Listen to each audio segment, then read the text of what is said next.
to Revolutionary Roads, a podcast of the North Carolina History Project at the John Locke Foundation. We are in episode 10, which is the final episode, where we're going to talk about the ratification by North Carolina of the United States Constitution. We've taken a long road through North Carolina's role in the founding of America, not just the Revolution, but after. Once we revolt, we have to actually go about the business of governing. And it's been a very interesting path with a lot of interesting guests on this podcast. And if you've enjoyed this content, please click like and share, subscribe, and share this content with your friends, because it's an important time to talk about the founding principles of our state and of our nation. In our last episode, that would have been episode 9, we talked with Dr. Andrew Taylor from North Carolina State University about North Carolina under the Articles of Confederation. We had talked about the Battle of Guilford Courthouse, which precipitated over several months and led to the end of the armed conflict of the Revolution, with Cornwallis surrendering at Yorktown, Virginia in October of 1781. The Treaty of Paris was signed in 1783, and that was the end of the actual armed conflict. But then we had to govern, and North Carolina was one of the 13 states under the Articles of Confederation, but it was still called the United States of America. But then very quickly, people realized that there were weaknesses within the Articles of Confederation. It was a national government that was called to national defense, but couldn't really fund the national defense. It couldn't really do much about trade or commerce or anything like that. In fact, several of the states could come up with their own currency, and this led to an economic depression and had all sorts of problems. And so 5 states came together in Annapolis, Maryland in 1786 to discuss maybe there need to be changes to the Articles of Confederation. And then very quickly that led to a much broader conversation with a follow-up convention in Philadelphia in 1788. North Carolina represented both of those, but I'll turn it over to our guest now. I'm very happy to have, he's a friend of the John Locke Foundation. This is Chief Justice Paul Newby. He is Chief Justice of the North Carolina State Supreme Court and an expert on the North Carolina Constitution, and hopefully an expert on the U.S. Constitution as well. They kind of go hand in hand. They do go hand in hand, but thank you for joining us today, Chief Justice. Where are we in this history? You know, we're at Annapolis. We see weaknesses with the Articles of Confederation. What's this conversation like as we go in Annapolis and then on to Philadelphia? So it's great to try to put ourselves back into what it would have been like to have been a North Carolinian during this period of time. All right. And the real question that we're going to talk about today is, does union equal more freedom or less freedom? Right. More freedom or less freedom? So the Articles of Confederation, just as just a loosely grouping, and we didn't show up in Maryland. Okay, we had other stuff going on. Let me give a little bit of the backstory, if I could. I love maps. Okay, fair enough. For millennials, maps actually are pictorial. It's like pull out your phone. Okay, you might see something, you might not, but it goes all the way North Carolina. So this is what would be called the eastern half of North Carolina, okay? Because we go all the way to the Mississippi River. Right. Okay? We have Spanish/French. We have English. We have Native Americans, specifically the Cherokee. And we have people looking for free or very inexpensive land. Right. The big debate in North Carolina at this time is, what do we do with Tennessee?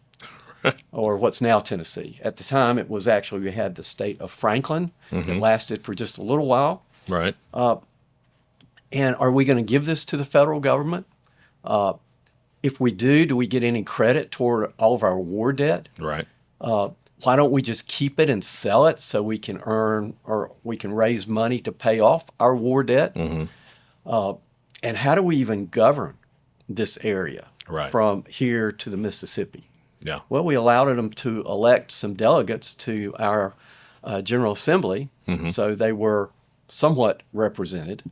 But as this map indicates, civilization basically ended right here during the Revolutionary War. Now, after the war, you had just a very quick population of these areas by folks heading west for the reasons I've mentioned. So North Carolina was very concerned about its internal government. Power and money is in the East. Yep, and absolutely. What were what were their incentives? They wanted stability. They already had access to commerce. They didn't want to be tariffed. They like stability. I feel like we're having some of these debates today. It does seem like It does. It goes around. So again, if you stop here, basically in Salisbury, the area in the early 1700s, North Carolina was here. Very quickly, all this area began to develop. Right. With whom? Not the landed, not the aristocracy. These are subsistence farmers. Right. These are the heart, as you've already had in a podcast, these are the heart of the regulation movement. Right. Government, we don't need you. Stay out of our way. Don't tax us overly, and give us justice in the courts when we're being ripped off by people. Okay, so you've got this internal government and the tension that's going on there. So, like I said, we didn't send anybody up to Baltimore for that convention. Right. So, the Federalists, again, they're the better educated. They are the ones who are in power. So the governor at the time Governor Caswell, decided to wait till the last day of the General Assembly session that year. And on that day, he said, hey, I just got this notice from Virginia. They're having this meeting up there in Philadelphia. Let's send delegates. And here's my slate. And they put 5 Federalists on it and Wiley Jones. And Wiley Jones. Spelled, for anybody who's going to look that up, it's spelled like Willie, W-I-L-L-I-E, but it is pronounced Wiley. Right. And Mr. Jones said, thanks, but no thanks. I'm not going to something like this. It just smells. I'm very concerned about this. So he is the leader of the subsistence farmers, even though he's an aristocrat. Very much an aristocrat. But somehow his idea of democracy had to do with grassroots. Okay. And so he basically was very, very concerned about power, absolute power corrupting. He didn't want anything to do with giving some central government more power. And he thought the best way to handle it, I'm just going to stay home. Well, was that a wise choice? So anyway, that's what was going on here during that period of time. Right. Let me ask you, Mr. Chief Justice, how did you become interested in the law? As we're discussing the Constitution's, the ratification, what got you going on that as a young man? I tell young people, if you want to know if you're called to go to law school, I've got 2 questions for you. Okay.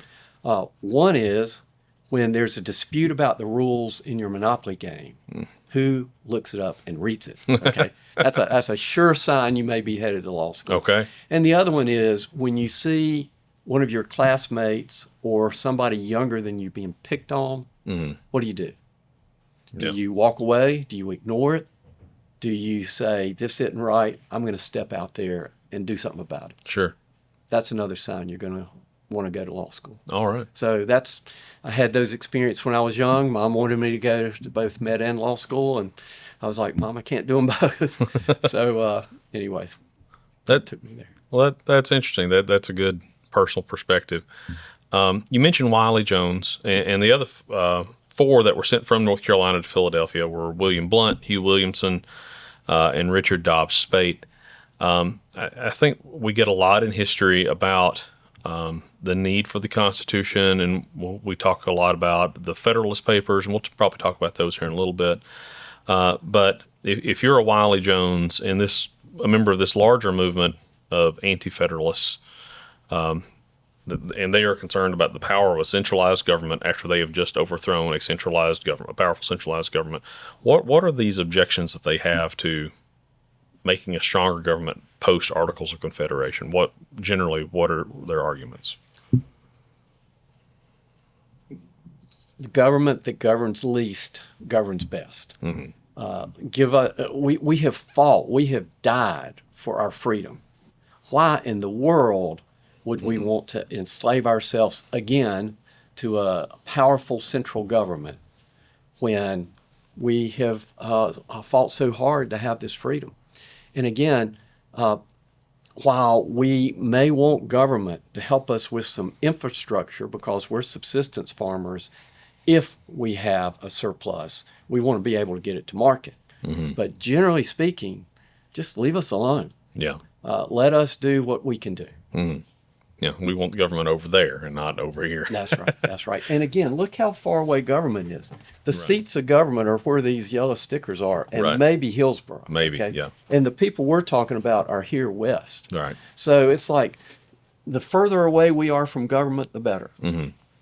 No, well, yeah, sort of feels that way now, even though we're here in Raleigh right now, and of course. A lot of history will be talked about over the next few years as we get through the 250th anniversary of the founding of the country, and they'll talk about Philadelphia, and the Philadelphia Convention passed most of what is now the U.S. Constitution. Obviously, 27 amendments have been made since then, and we'll talk about that because that's an important part of this story. They did that in September 1787, and then the Federalist Papers happened.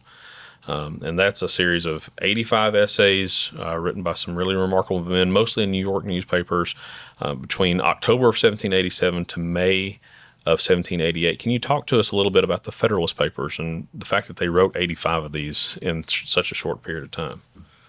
Well, the underlying knowledge base on these founders was just remarkable. But what are they trying to do? They're trying to talk to a folk that have just gotten rid of the bounds of royal oversight, royal control. And they're saying, we need to have a strong central government. We need to have an independently elected executive. We need to have a Congress for 2-year terms. And oh, by the way, in that Congress, we're going to have senators that have 6-year terms. And we're going to have a constitutionally established judiciary. And we're going to let them serve for life.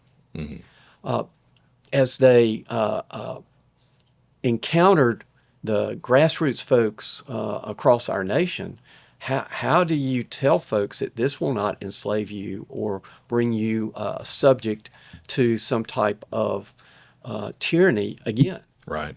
So they began, I'm sure, to flood the Federalist newspapers by those that were leaning toward this type of government to make their compelling case. Because if it were just left without this, there's a good chance folks are going to vote it down. So they were doing that to try to convince people that, yes, we are establishing a strong executive. Let me tell you, particularly in North Carolina, why that was a challenge. We had Tryon's Palace. Well, let's tax the little guy. How are we going to pay for it? Let's tax the little guy. We had folks in Charlotte who were Presbyterians, staunch Presbyterians. We had the British having enforced the idea of a church that was supported by the state, and the only people that could marry people, the only were the Church of England priests. So you had all these issues that were forced on our people, and we were able to get ourselves away from that. What was going to stop this new federal government from that? In North Carolina, we said, we're going to have 1-year terms, not 2-year terms, 1-year terms by the General Assembly. General Assembly would elect the governor who could serve 1 year at a time, only 3 years out of 6, and then he was done. We had the General Assembly appointing judges to serve at their pleasure. So although we said there are going to be 3 separate branches and they're going to be separate, well, separate in what sense? Because the General Assembly appointed everything. Why? We trust you for 1 year. And if you don't do what we want, what the people said, then we're going to replace you. So it was very much a hands-on, almost daily democracy. Or much more a democracy than even a representative republic. That's very intensive government in North Carolina. Of course, the authors of the Federalist Papers are Alexander Hamilton and James Madison, who become great rivals later on, not long after this. And then John Jay, and I've always thought that it was interesting that you essentially have the future of three branches of government represented in those three, with Hamilton serving very much in the executive, James Madison going on to be Speaker of the U.S. House, and then John Jay on the Supreme Court, right? Yeah, absolutely. So that's very interesting. I've always wondered how the conversations between Hamilton and Madison played out that early on, since they became, I would say, embittered later on. But they got past it, and they were obviously very convincing, because we still talk about them today. Kids learned about them in school. But then in North Carolina, this takes us to a constitutional convention to ratify the United States Constitution that was written in Philadelphia for North Carolina. And this was in Hillsborough from July 21st of 1788 to August 2nd of 1788. And it doesn't go the same way that it does in some northern states like Delaware and Connecticut, who very quickly ratified the U.S. Constitution. What happens in Hillsborough? What happened in Hillsborough was predetermined by the election that led to Hillsborough. Okay. There was, for the first time in North Carolina, you had a clear, almost partisan divide, okay, of the Federalists and the anti-federalists. And you had the Federalists who actually, even though he wasn't a delegate, were led by James Iredell, who would be Washington's last appointment to the U.S. Supreme Court. Right. But also William R. Davie. UNC fans thank him for the University of North Carolina. They were very much in the forefront of propounding the federal Constitution. But on the other hand, you had the grassroots. The grassroots did not trust government. They truly believed what Jefferson said in the Declaration, that government exists to protect fundamental rights and freedoms. And they knew the more power you give a government, the less freedoms you have. Power of government increases, freedom, liberties decrease. Right. That's always happens. So there were a lot of grassroots activity led by Wiley Jones, also Mr. Bloodworth and Person, Caldwell. These were well-known anti-federalists that had not supported us going to Philadelphia to begin with. And they were able to rally their voters. And keep in mind, too, it's a little bit of an uphill battle, because to vote in North Carolina under the 1776 Constitution, depending on what you were voting for, there were different degrees of property ownership that you had to have. There were no race distinctions or ethnicity distinctions. Everybody who was a taxpayer could vote for the House of Commons. Everybody who had a certain amount of property could vote for a Senate seat. Okay. So it's not like you're taking, like we would have almost universal suffrage, 21 years old, but you basically had to be a taxpayer. And most of these subsistence farmers probably owned some tax or owned enough property that they had to pay taxes. Right. So they probably got to vote. Anyway, the vote ends up to be 184 anti-federalists, 83 federalists. Okay. The very first day, I love Wiley Jones, the very first day of the convention, he stands up and says, "Hey, look, everybody here knows how everybody's going to vote. Let's just go ahead and vote. Let's don't waste the taxpayers' dollars by us hanging around in Hillsborough. Let's just vote." And he got defeated on that. They graciously allowed the convention to go on for 11 days. 11 days later, guess what the vote was? 184 to 83. Everybody knew why they had been elected. Yeah. They knew. But it was brilliant on the Federalists to do what they did. Why? Because they had somebody recording every argument that they made. So the anti-federalists, they're silent. They know they're going to win this. It's like, okay, let's go ahead and get this over with so we can get back home. Yeah. And the Federalists kind of drone on and on. Yeah. And when they're doing that, they're creating news stories. And for the next year, they are filling all the newspapers in the state with, "This is why we need a federal government." So it was a brilliant strategy on their part. But again, North Carolina, and I love this about it, we did not ratify the Constitution at that point because there was no protection of fundamental rights and freedoms. As you've indicated, Madison and Hamilton in particular argued, we don't need any protection like that, because this is a limited grant of power. Let me back up just a second. Sure. Two types of constitutions that we have in America. Okay, one is our state constitution, which limits the power of us. It limits the power of we the people. Okay, basically the government can do what they deem best, or the General Assembly can do what it deems best, unless it's expressly prohibited by the state constitution, which is why we as a court have a beyond a reasonable doubt standard to find something unconstitutional. Right. Presumption that the General Assembly is acting on behalf of the people, and the presumption of constitutionality.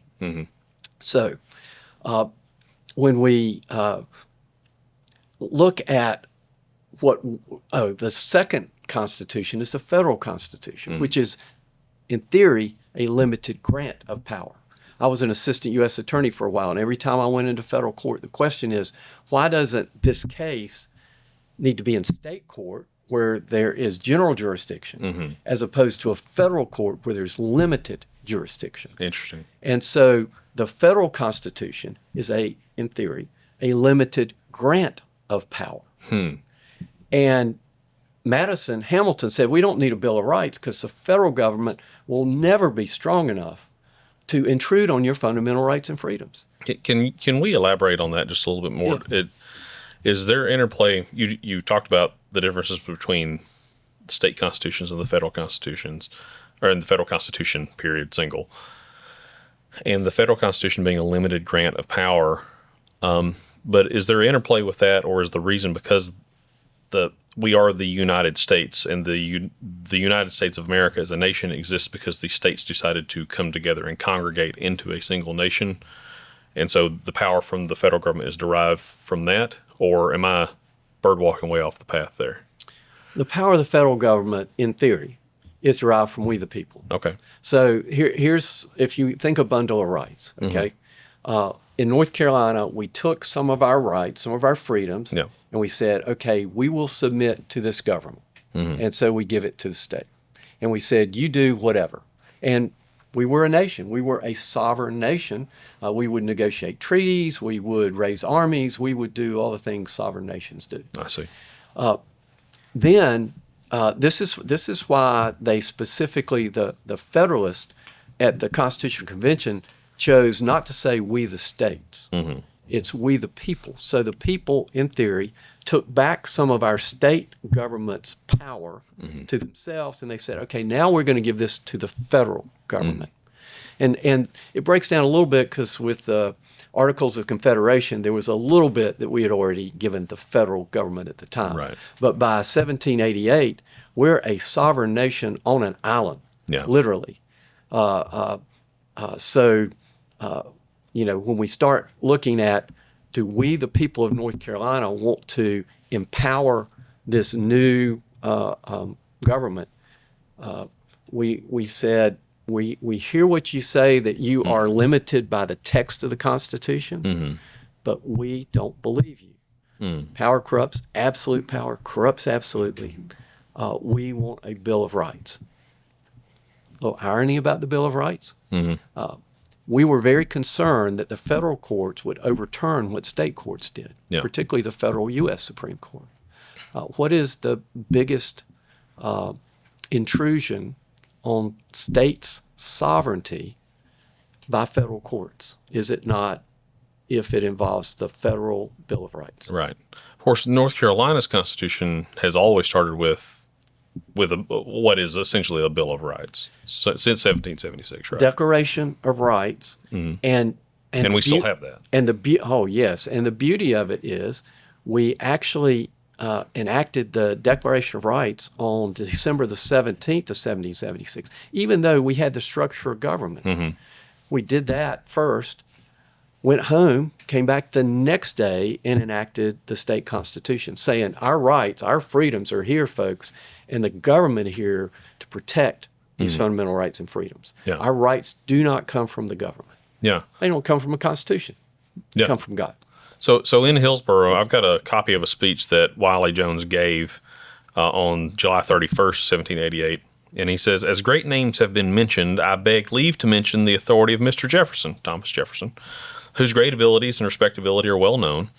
When the convention sat in Richmond in Virginia, Mr. Madison, James Madison, received a letter from him. In that letter, he said he wished 9 states would adopt it, not because it deserved ratification, but to preserve the Union. But he wished that the other 4 states would reject it, that there might be a certainty of obtaining amendments, essentially a Bill of Rights. Congress may go on and take no notice of our amendments, but I am confident they will do nothing of importance till a convention be called. And so while he's saying we need a Bill of Rights, and look, Thomas Jefferson says we need a Bill of Rights, there are some really great quotes from James Iredell, which this really gets into some heavy political theory, saying, but if we write all of our rights down, then the government may in future interpret it that those are the only rights that we have, and we need to be very careful about codifying rights in that way. What do you think about that debate? There's good points on both sides, but what you find written down are whatever rights were threatened at the time. For example, neither Constitution says parents have a fundamental right to raise their children the way they want to. Why? Nobody was disputing that. Yeah. It was like, duh, who else is going to raise the children? Yeah. So there are good points on both sides. I think that's right. Then I think we get to one of the real masterworks of politics in U.S. history is James Madison in June 8th of 1789, so we've rolled into the next year, proposes a Bill of Rights to the Congress. And we talk a lot about the First Amendment. We definitely talk a lot about the Second Amendment, not so much about the Fourth or the Third, But I think in my opinion, the real masterwork of the Bill of Rights are probably the Ninth and 10th Amendments, because the Ninth says, hey, just because we've written down all these rights in the first 8 doesn't mean that this is like all of the rights that people have. We don't want to interpret it in that way. And the 10th Amendment says that any powers not given to the federal government here still belong to the states. And so he's really trying to appease everybody while still getting the Constitution ratified. What are your thoughts on those initial drafts of James Madison? You're exactly right. Those two are so important. But we see almost immedately that we have to enact the 11th Amendment, which basically said, see the 10th Amendment, we really did mean what we said there. So humans can do the best we can to write down what we believe is most protective of our fundamental rights, and yet somehow it seems like those may get left behind. Yeah, can you talk a little bit? We talked a little bit on a few episodes about this concept of positive rights and negative rights, and there are these No Kings protests that have been going on, and look, I don't want a king either, and these protests are more about Donald Trump than anything else. But I think we're having again an age-old debate where you have the philosophy of John Locke and Rousseau coming together and clashing, and this comes out in the American Revolution and in the French Revolution, where the American Constitution says Congress can't make a law that does X, Y, Z, whereas the French Constitution that comes out of the French Revolution, very much influenced by Rousseau instead of John Locke, says the French government will do X, Y, and Z. Can you talk about positive rights and negative rights and how that comes about in the U.S. Constitution? Well, I think certainly we're beneficiaries of the English common law system and the Magna Carta. Yeah. How do you restrain the king, and at the same time, how do you get the king to do what you want the king to do? Right. And so we see that positive, negative idea in the Magna Carta. The English Bill of Rights, okay? King, we said it back in the Magna Carta. We keep saying, here are our fundamental rights as Englishmen. Here are the limitations of your power as the king. And, oh, by the way, English Bill of Rights, King, we really do mean that we have certain fundamental rights that you, even the king, cannot intrude upon. Same thing, Habeas Corpus Act. All the different founding documents that are in our background as we were seeking to draft our Constitution. But as different than the English, and they've got multiple documents, we said a couple of things. We said, first off, we're not going to let our elected officials, our parliament, determine what those rights are or what those responsibilities might be, since, oh, by the way, they limit you, Parliament, and what you can do. Or we said, we're going to let that be done by our judges. Yeah. And, obviously we have seen the results of that. And yet at the very beginning, and we have the very first case of judicial review that came out of North Carolina. I don't know if you've had anybody talk about Bayard versus Singleton. Not yet. But Bayard versus Singleton. So again, put in your mind, here we are, 1787. Who adopted the state constitution? It came in the midst of the Revolutionary War. It was the General Assembly had adopted it. Right. Well, is it just like another law, or is it a super law? And so General Assembly, well, one of our Declaration of Rights says, civil case, you're entitled to a jury trial. And Congress, or the General Assembly, passed a law saying, oh, by the way we're funding one way we're funding our war effort is we're going to confiscate property if you don't take an oath of allegiance to the state of North Carolina. And when we confiscate it, we're going to sell it.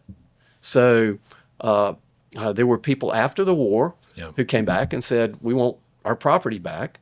And so the General Assembly said, we don't want our courts overrun with these kind of lawsuits, so we'll just pass a law and say, you don't get a jury trial, you just get a summary proceeding. Yeah.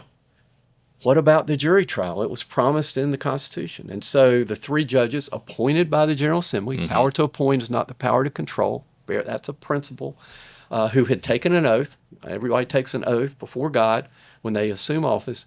And these judges ruled against the General Assembly. Yeah. They're serving at the pleasure of the General Assembly. But they're saying, look, if the General Assembly can ignore what we've said is a fundamental right, what rights are left? Yeah. And so very bold, Bayard versus Singleton, the very first case of judicial review. So you're enough of a student of history to know that there's always a struggle between the power of the government wanting to increase and the fundamental rights and freedoms of we the people that are intruded upon by that. And how do we balance that? Well, one of the ways are the beautiful checks and balances that both constitutions have embedded in them. But then it's sometimes falls on we the court to say where those lines have to be. Yeah. Yeah, and I'm sure you love seeing those cases come down. Well, it is job security. Well, fair enough. Fair enough on that. But we reached that point in history where James Madison has introduced the Bill of Rights. They move on to the states. And I think that changes the debate a good bit in North Carolina, right? It absolutely does. And so there were 14 original copies of the Bill of Rights. One for each of the 11 states that had ratified, one for North Carolina. And frankly, James Iredell had written to George Washington saying, we don't have a Bill of Rights. We're not going to get this thing ratified. Yeah. And one for Rhode Island that, well, they just hadn't gotten around to doing anything. So anyway, that Bill of Rights gets here. And you're absolutely right. Changes the debate. Just a little aside. 1865, a Union soldier who's supposed to be guarding the Capitol goes into our Capitol, steals North Carolina's original copy of the Bill of Rights. There were only 14, and takes it home, sells it to a businessman. It's gone until 2003. I was with the U.S. Attorney's Office, and I helped do the undercover sting operation that got it back. Yeah. National Treasure 3 coming to a theater near you. I look forward to seeing it. Who's going to depict Justice Paul Newby in the movie? They're still trying to find somebody with the right type of handsomeness and charisma. I get that. I get that. So it changes this debate entirely. And so, of course, the Bill of Rights comes out, as I said, to the Congress in June of 1789, and so we call another constitutional convention, this time in Fayetteville, which has changed its name, had been Cross Creek, and now it's Fayetteville, named after the Marquis de Lafayette. You find this is the time in history, I've said it a lot of times on this podcast, where a lot of things are named after people during this time. Fayetteville is one of those. We're talking about James Iredell. We have Iredell County. Wiley Jones, you have Jones County.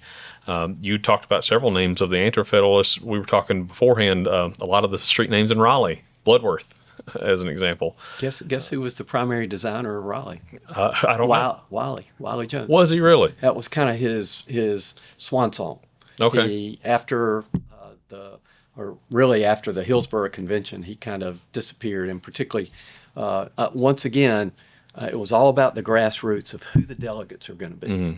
And the Federalists did a better job getting their delegates out.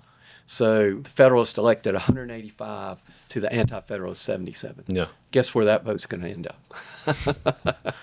Well, I didn't know that about Wiley Jones. We talked about he definitely was an aristocrat, even though he led a grassroots movement. He owned something like 9,900 acres and had 120 enslaved persons up in Halifax County, so not out toward the west, definitely out east, but he was definitely of a mindset on what he thought about governmental power, and that's very interesting about him.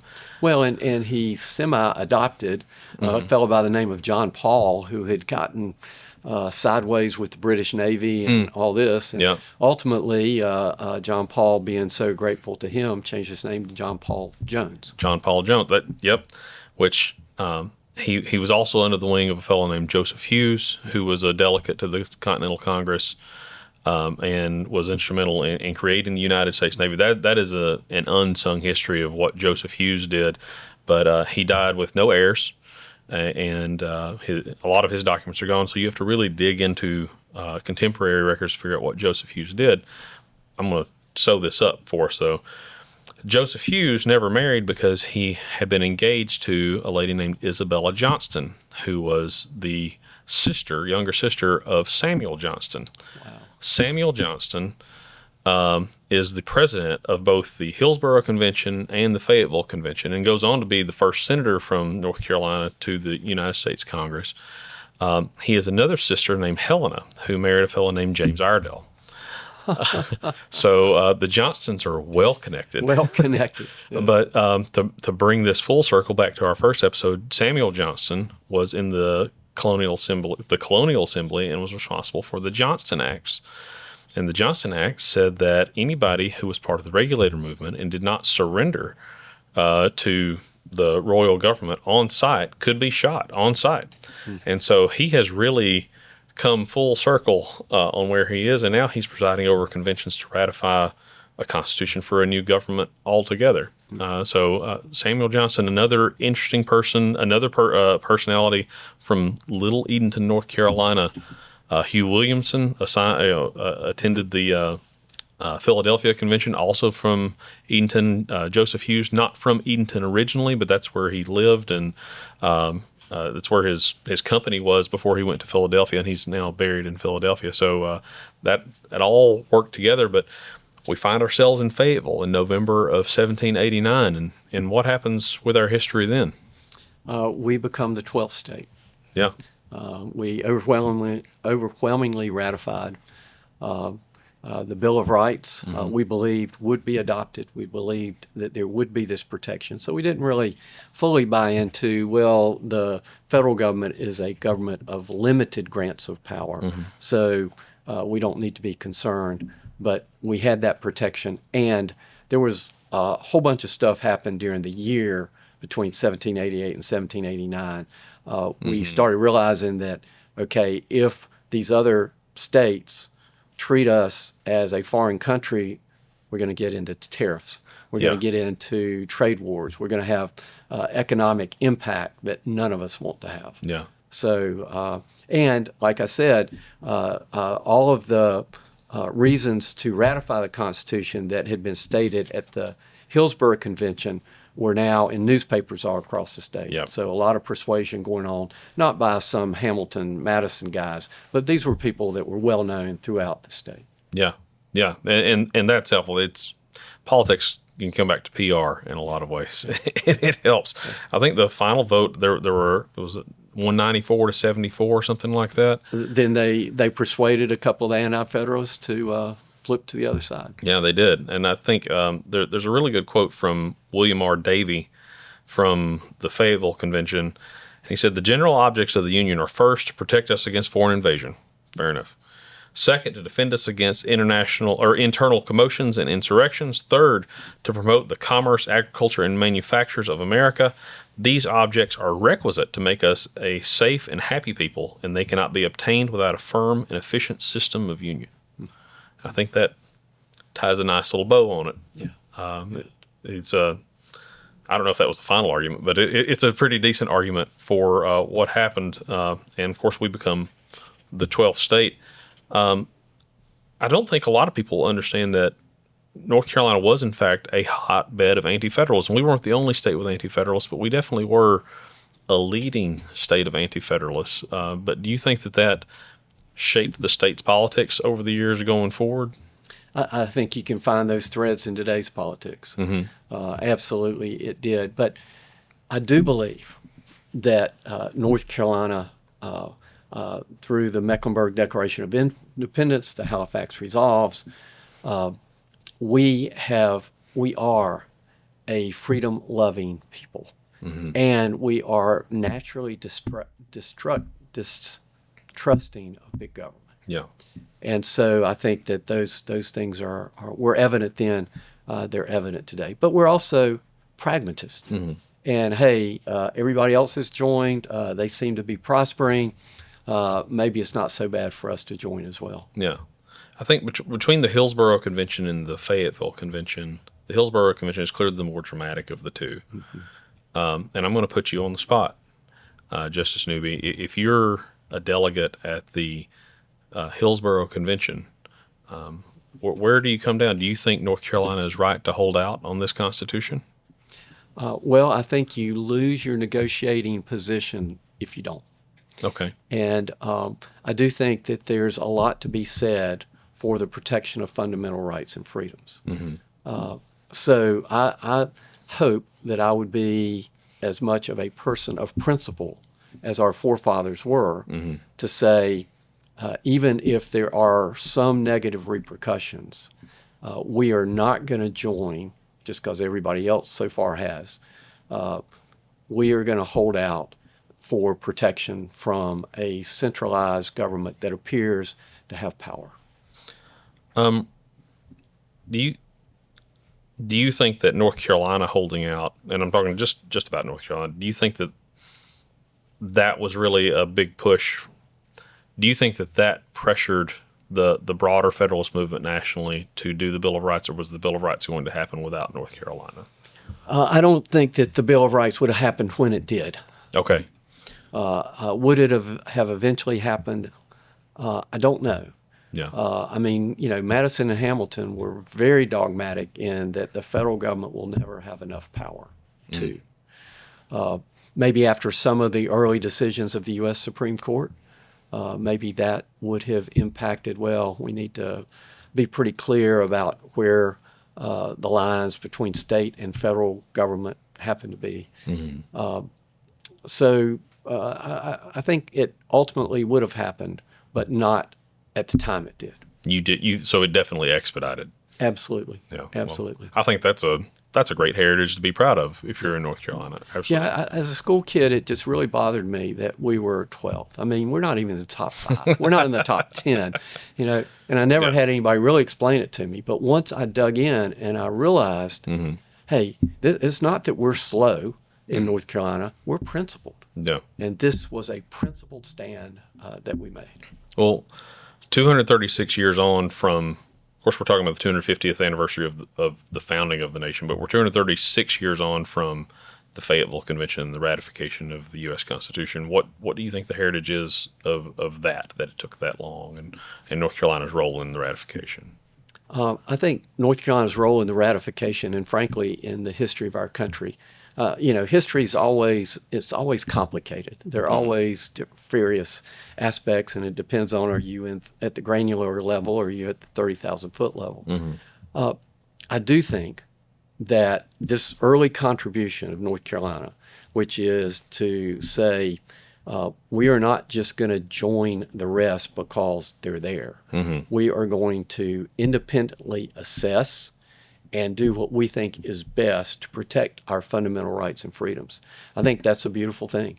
And in our 1776 Constitution, one of my favorite quotes, which we still have today, one of the favorite articles, says, "A frequent recurrence to fundamental principles is absolutely necessary to preserve the blessings of liberty."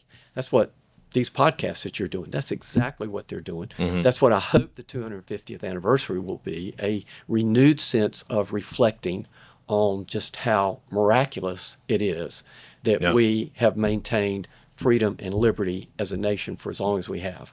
But to realize, as President Reagan famously said, is we're always one generation away from losing it. Yeah. And we had better reflect, appreciate, and hang on to. I think that is the perfect place to wind up this series. I couldn't have said that any better. Mr. Chief Justice, thank you so much for joining us on this 10th and final episode of Revolutionary Roads. If you liked it, if you agree with what he just said, I think that was very well put. Please like, subscribe, share this podcast series with your friends. We thank you for going on this journey of North Carolina's history and America's founding with us. And if you haven't listened to the other episodes, you should go back and listen. We think it's a great story, and we'll see you next time.